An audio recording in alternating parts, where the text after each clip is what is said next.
I have three. Thank you. Three people I'm working with that I would like some help with. People that you are working with? Yes. In what capacity? There's a child with an autistic condition. Yes. I have facilitated a repair in the magnetic field. In what way? By what methodology? I would say it would be through the help of William Gray. And I get the indication that the repair is in progress. To some degree, you have accelerated certain ideas, but there may need to be further adjustments, further experiences that will allow for a full knitting to occur. All right. Now, I get that 70% of the problem with a child has to do with the magnetic field. Well, that may be an effect that may be reinforcing the initial causations. It is not the initial cause, per se. No. But it is an effect that does need balancing so that it does not continue to reinforce and amplify the condition, yes. And that there is a metabolic condition that can be addressed with... Yes. But what about the emotional ones? Ah, yes. What are you doing for that? Or what is being done for that by someone? This is an area that I'm perplexed about relative to the child directly. Why? Are you allowed to hold the child? The child voluntarily touched me. I think I might be able to. This will be a sign of reparation, and the more that the physical contact can occur, then there will be an acceleration of reparation as well. Very good. Very good. My most exasperating case is seated beside me on my... Exasperating? Yes. Do you mean exciting?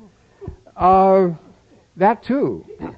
It is one or the other at any given moment, not both. Yes, that's altogether true. Why, thank you. There is a persistent cough. Yes. It is perhaps that I'm not the one to be addressing the issue.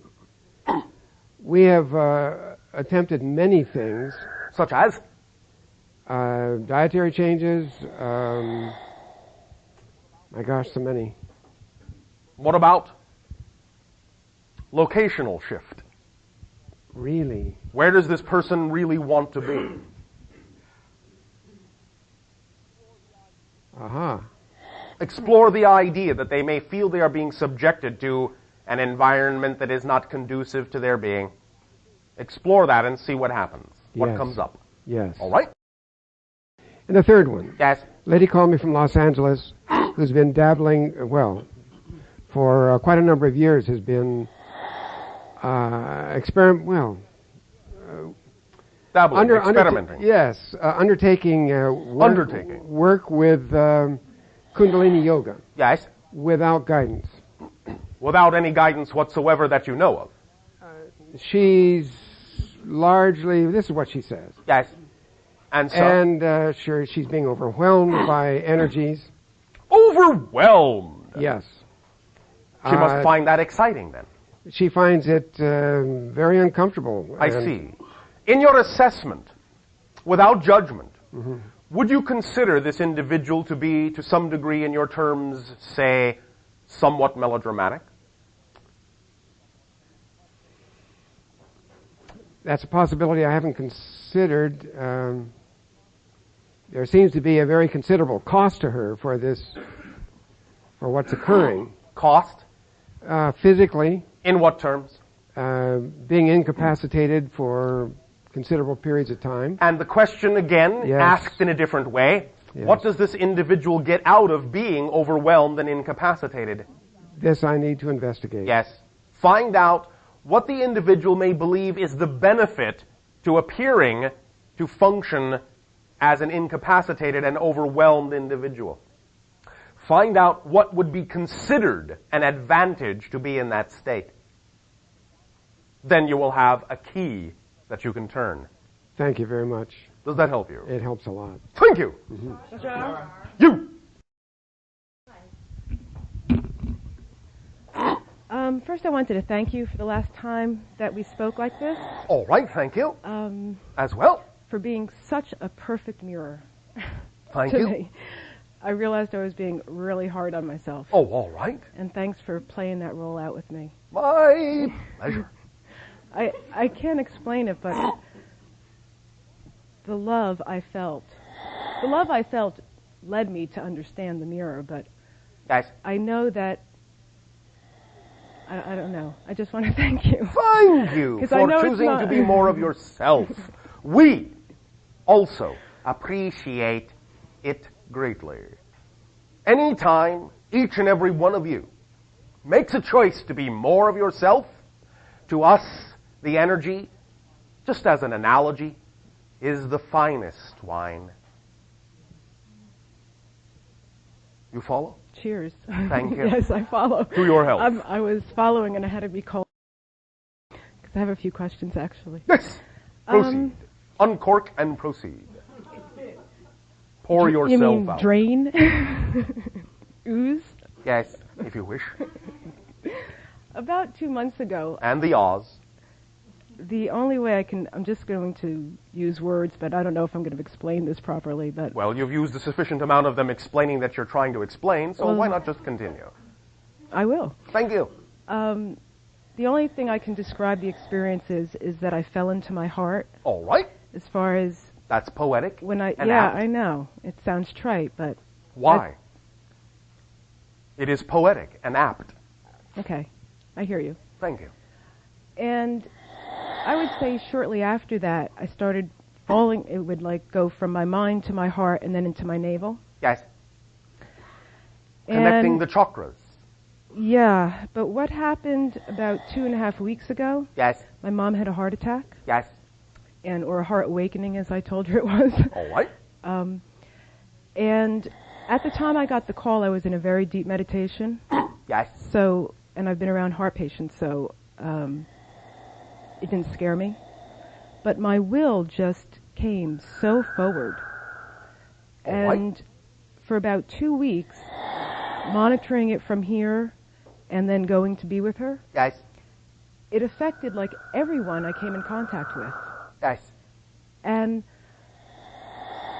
I have a question about will. I mean, it was interesting because intuitively I just pulled out Castanada's books again. Oh, all right. What I was experiencing during that time was it was so multidimensional and there were so many people being affected, Yes. and somehow I was monitoring it, Yes. that I needed more information on how to run my physical energy. And you know how Castaneda talks about the assemblage point Yes. and that type of thing. Yes. And he does say somewhere in there that why he likes a little smoke is because this type of energy actually fries your body, is hard on the body. Which That depends. Which I don't believe, but I was It experiencing. is, shall we say, to some degree capable of creating the experience of burnout if the intention is not clear. Mm-hmm. But if the intention is, no burnout occurs. Nothing is hard on the body in that way. Right. I found myself tired in a certain way, but still having a lot of energy to keep it going. Yes. And so what I was wondering was if there was, since you're a physiological being, if there's Yes. any type of technique of working the energy in your body other than breathing or getting body work or doing yoga or Yes. that you can share. Yes. Thank you. You will find that one very valuable and very quick technique for aligning the intention, grounding the self, and bringing all the chakras into shining agreement will be what you will witness in the beginning stances, the physical stances, or the positions adopted by what on your planet are classically referred to as sumo wrestlers. Okay.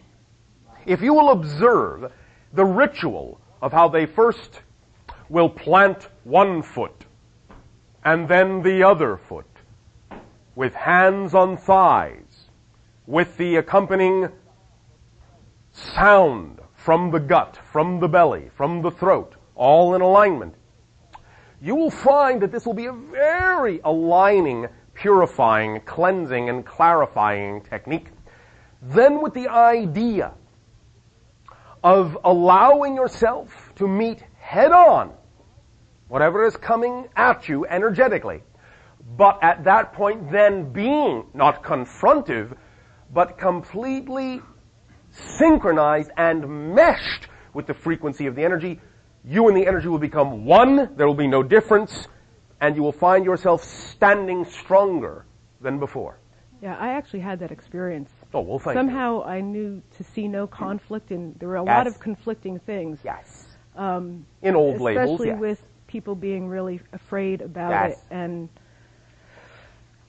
not understanding why I didn't jump on a plane immediately. Yes. Well, this is in ancient language on your planet called the warrior's stance, the warrior's secret. Mm-hmm.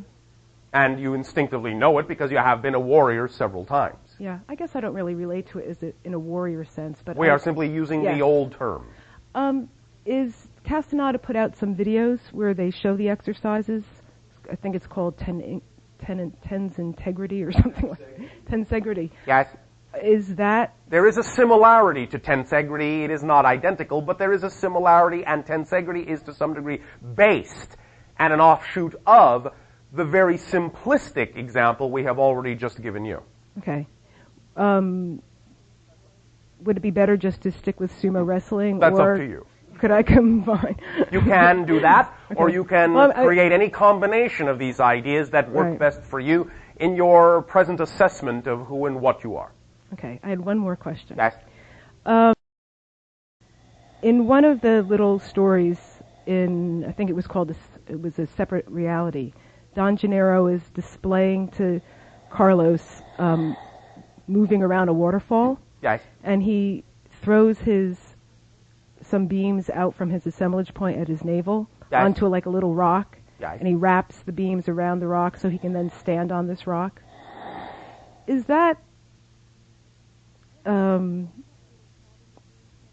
don't know. I always have a little problem with doing stuff like that because I feel like it's manipulating energy.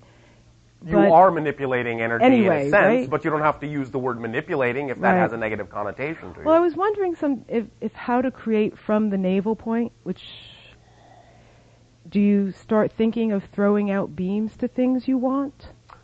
You can do it that way. There are a number of ways, and again, one of the things we have just told you is one of the ways that you do that.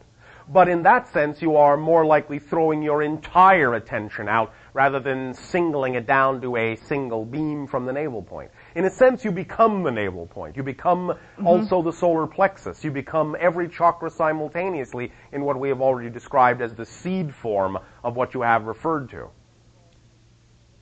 Great. But again, that is all a euphemism. For again, what you're really doing is making what appears to be out there your own in here. So in that sense, it's not really a manipulation. It is a true, shall we say, recognition and quote-unquote ownership. Okay, I guess like a lot of these things do happen naturally under, Yes. like you said earlier, that Yes. intense desire. But since it's presenting itself a lot, Right. and my balance sometimes is getting thrown off, I was just wondering if that was something that was a valid way, but this warrior stance sounds More fun. like it's more up my alley. All right. Then by all means, go up your alley. And then I wanted, with the questions about remote viewing, Yes. so you're saying it's resonance. I know that Yes. there have been times where I could feel people coming to see me, Yes. and, It still requires when- resonance identification when to it- have that experience. So if I don't want them there, I just shift my resonance, and a lot of times they can't follow me. Well, Is in that- a sense, is that you an simply may accurate- not perceive them in your reality domain, although they Right. may perceive a version of you in theirs. Right. Although, unless they're really good, because there was one really good person who could jump around with They me may for a while. simply be capable of allowing themselves to have a But- broader spectrum Right. of accessibility in terms of resonance identification. So is Yes. that one way, though, to, let's say you felt it was an intrusion? could you just shift is that an accurate way of getting them off your back, so to speak, is by shifting your resonance? Yes. Okay. But again, also examine the idea of, first of all, of course, whether or not it actually truly is an intrusion, or whether you have, in that sense, simply been given an opportunity to understand that your particular frequency may not be on a level that you prefer it to be on. And you may be being given the gift of being shown that, so that then in switching it, you have the opportunity to thank them for showing you what level it was vibrating on. Yeah, I've had that experience under, I guess, psychic attack, if you want to call it that. Well, so where to speak. I just like, I'm not going to fight this person. What a waste of energy. I would just shift my energy. Yes. Yeah. Thank you. Okay. Thank you. Sure. You, and then you, and then you. Number 2, do you know who you are? Number 3, do you? Number 1, good day. Hi, Bashar. Bashar, Yes. I'd like to go back to what we talked about in our last session about Moses. Moses. Yeah. I'm still a little confused. I'm sorry I'm a little slow. Maybe you could explain to me better the relationship between Moses and Moses and the aliens. You know, like Ramses? Exactly. Moses. Okay. It is an ancient Egyptian name, not Moses. Moses. Okay. And what the relationship between Moses, Yes. the aliens, and the alien craft that created the parting of the Red Sea, and what the significance was of that event. Oh, all right. One moment. The relationship on certain levels is as follows, and this is not necessarily every level. Number 1. It is generally recognized and understood that what you call the Hebrew nation is to some degree one of the offshoots of an ancient Orion stream that in the original Orion language is Chuva. In the influx of incarnations upon your planet that ultimately resulted in what you would call the Hebraic and Arabic and various offshoot other similar nations, there was the recognition of a new influx of this energy on your planet that required, shall we say, arrangement in your society, that things needed to be arranged, moved around, so that the proper energy dynamic would be created that would set up certain circumstances for what you would call the evolution of your planet, that certain societies, certain energies, certain thought forms, certain beliefs, certain cultures needed to move here or there, to cross-pollinate in certain ways, to inhabit certain areas, to bring energy to certain areas, to allow there to be more balance, ultimately. In this way, this was recognized as the Moses being an ancient leader and connected to, incarnationally and vibrationally, the beings in the craft, in that sense, familially, to some degree, also to some degree genetically. And the idea then is that they assisted in relocating the vibration of that particular culture on your planet for the ultimate future consequences that would result, or at least were available to result, from the spreading out and mixing up of those genes, that energy, those thoughts, those ideas, those points of view.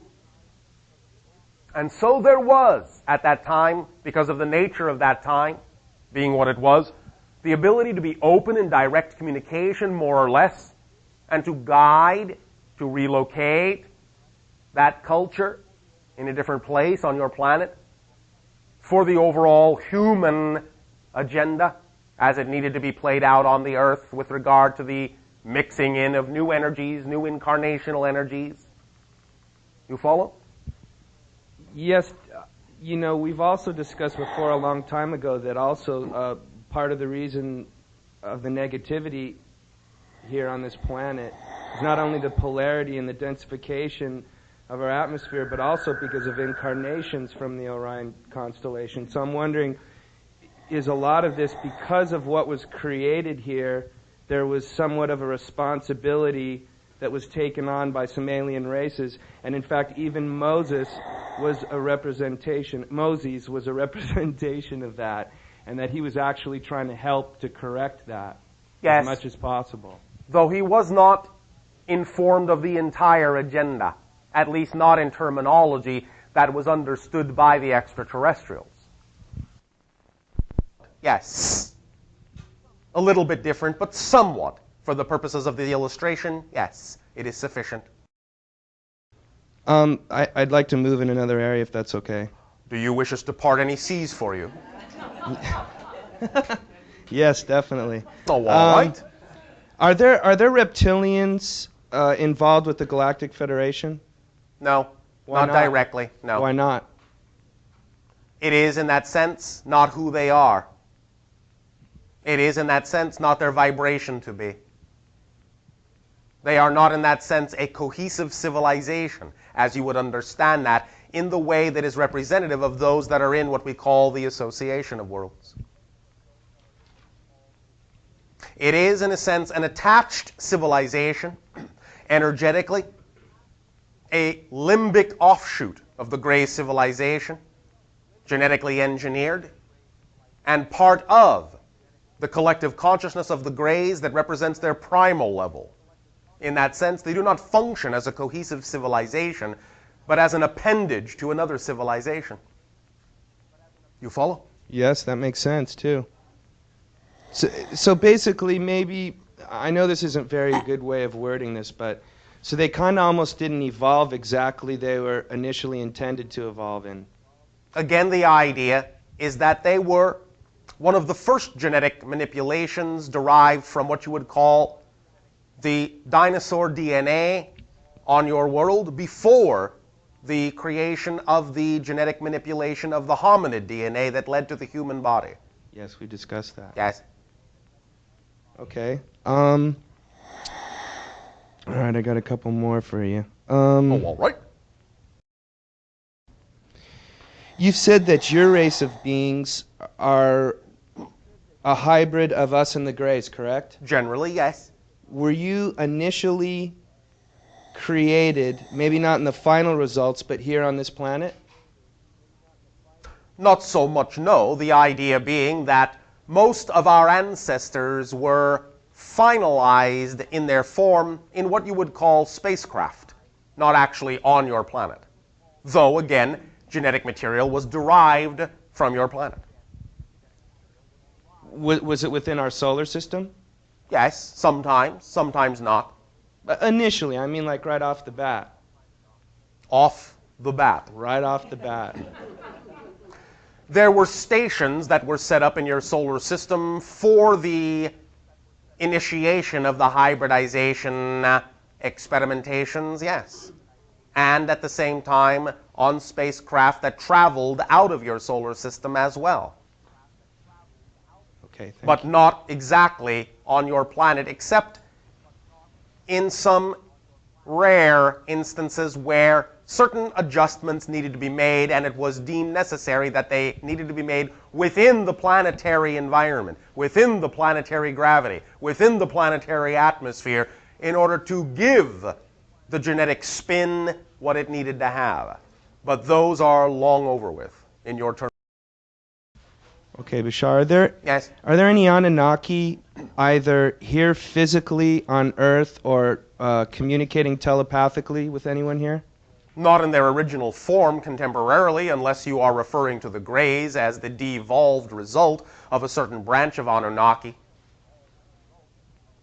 Okay. Did you understand that already? Yeah, somewhat. Maybe another faction then. A faction of the Anunnaki set up shop, if you will, on a planet, and ultimately created catastrophes in their world that ultimately resulted in the devolution of themselves into the form you now understand as the Grey. Right, I actually knew that. Okay. So in that sense, they are still, to some degree, Anunnaki, though they now require the idea of the genetic material that they utilize to create the human body to begin with, to reinforce their own race and create the hybrid species so that they can incarnationally continue. So in that sense, I suppose if you want to simply talk about it incarnationally, You and we together are also offshoots of Anunnaki, Yes, exactly. at least to some degree genetically. Are there any, maybe looking at it from a time-traveling standpoint, although we know there's no time really linearly, but There is if you create there if you to create be it, time. exactly. Yes. But are there any ones from what we would perceive from our past that are here now that have From say, time jumped? to time, they do peer in. Yes. From time to time, they have participated in certain things. Yes. It is not that common. From time to time, this has been done. Yes. It is not that common. Okay. And when Some of what individuals have called the large Nordics are to some degree representative of some of the ancient Anunnakis. You follow? Yes, I've heard you say that before. Yes. Does that help you? One more question, please. Oh, all right. Is there anything, Bashar, that you think that either I personally or people in generally should not remote view because it could harm us, or maybe we're not ready to see it? We will leave that up to you and your own spontaneity. And also to what you want to believe to be true. Well, I believe... End of conversation. Yeah, well, I think you already know. what I End believe. of conversation. Number 2. You, however, can be number 4. Sure, I was... Good day. Good day. I was very inspired by what you had to say at the beginning. Oh, all right. I'm looking for some assistance in... A swift kick. Okay. In getting to a place where I can follow my bliss. Getting to a place where you can follow your bliss. You can't get there if you're not already following your bliss. How do I know what my bliss is? Non-bliss does not lead to bliss. Only bliss leads to bliss. So, unless you are blissful where you are, which doesn't mean you have to necessarily prefer the circumstances, but you have to know that they're there for a blissful reason and can be used in a blissful way, then you can never allow yourself to experience any other bliss because you have to be in a blissful state in order to bring in more bliss. Like attracts like. How do you find your bliss? It's simple. You simply start simply if you find it too complex any other way, and look at all the options and opportunities that are available to you to act on at any given moment, and simply ask yourself, out of all these things I could do, which has the highest degree of excitement that I'm capable of taking an action on? And when you determine what that might be, act on it. That's all you have to do. That is what is meant by acting on your bliss. Right. Does that make sense to you? It does. Are you willing to allow it to be that simple so that it can become not more complicated, but more complex and rich? Am I willing? Yes, are you willing? That's a good question. Thank you. I would like some assistance with the fear about taking action. Fear of taking action. Fear All of- right. Fear of taking action, you mean in the direction of what you recognize as your bliss? Or anything I would Because love to do. obviously you are taking actions all the time. So obviously you're not afraid of taking all actions, or you would be completely Correct. inactive and inoperative. Correct. You would be in a coma. Which I'm not. All right, thank you. So obviously you are all right with taking some actions, yes? Right. Yes. So the fear that you are referring to has to do with certain specific actions then? Is that what you are intimating? It would seem to be saying I love to do this and go doing it despite Despite what? my own preconceptions about what I should be doing, how I should be earning a living, Yes. where I should be living, the Yes. relationships I should be having. I see. And so? I'm shitting all over myself. Yes. And what do you get out of doing that? How does it serve you to do that? I don't have to risk. Why do you define these things as risk in the negative sense? Because they can be scary. You For me. are being circular in your logic. You are saying, I will not risk because they are scary, and they are scary because I will not risk. You understand? Yes. So, You are being circular in your logic. You are trapping yourself in a loop. What do you get out of defining being yourself as somehow being negatively risky? What do you get out of that?